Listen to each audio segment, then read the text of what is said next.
Tonga. Thanks, Chris. Always appreciate your time. Chris Brandolino there from Niwa, 7:24. The New Zealand government has pledged an initial $50,000 to assist rescue and relief operations in cyclone-battered Tonga. New Zealand responded to Cyclone Winston 2 years ago with one of the country's largest peacetime military deployments to the Pacific. Close to 500 personnel, 2 ships and 6 aircraft involved in delivering hundreds of tons of aid at a cost of more than $15 million. Let's look at what the government is expecting this time round. The Prime Minister Jacinda Ardern joins me in the studio in Wellington. Good morning. Good morning. Is that essentially the ballpark you're going to be looking at this time round? No, not necessarily. I've just this morning spoke to the Minister for Foreign Affairs, Winston Peters. He signed off yesterday initial contingency. My understanding is it outstrips that, so that there's no hold up. We don't have to wait for any sign off. We're ready to go with whatever needs we may be faced with.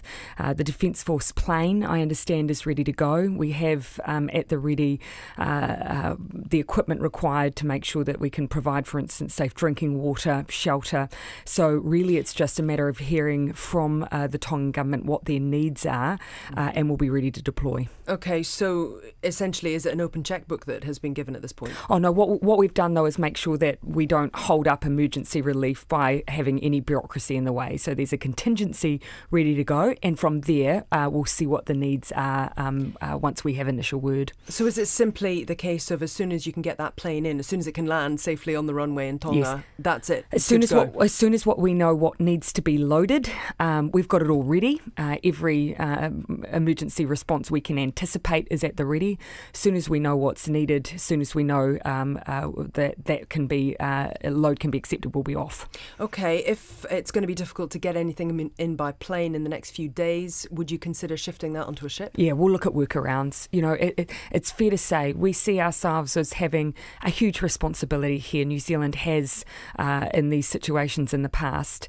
For us, it's just a matter of making sure we meet the need. At the same time, we have prepositioned supplies, my understanding, via Oxfam and via Caritas that are at the ready. I know Tongan Red Cross have already mobilised their volunteers, so there are other ways we can try and make sure we support the ground operation as soon as possible too. Okay, back here, let's talk a little bit about pay and the regulation of the pay of public sector chief executives. When are those changes going to come in? So we're looking to introduce that legislation. We announced it yesterday so we can get it in the next week.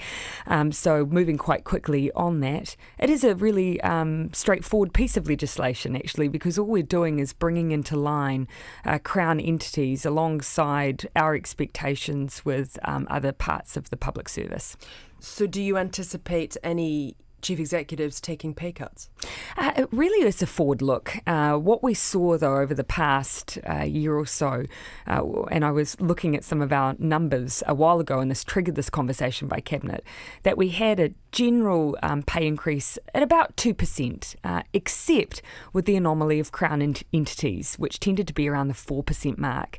And of course, the difference for those groups was that they can, of course, seek the advice or advise the State Services Commissioner, and they can give their opinion, but they're not held firmly to any set rules by the Commissioner. So we want to bring that into line. Now they must seek consent for the terms and conditions that are being offered to a Crown entity chief executive. Just finally, very briefly, lots of rumours swirling that Barack Obama is coming to New Zealand. Do you know about this?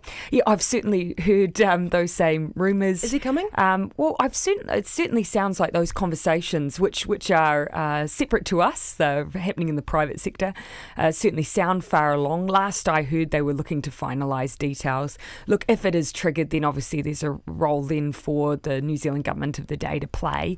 But ultimately the invitation came from somewhere else, so that needs to play out and be finalised. And first. Somewhere else is Air New Zealand, but it is 51% state-owned. So can the state-owned company afford him? Look, that's at their discretion. I imagine though that there will be a number of events that will be covering those costs as well. But that is their decision. It's for us really to just step in at the point that we have an official visit. Thank you very much for your time this morning, Prime Minister Jacinda Ardern in the Wellington studio. It's 7:28. Floodwaters are covering large parts of the eastern Bay of Plenty after 24 hours of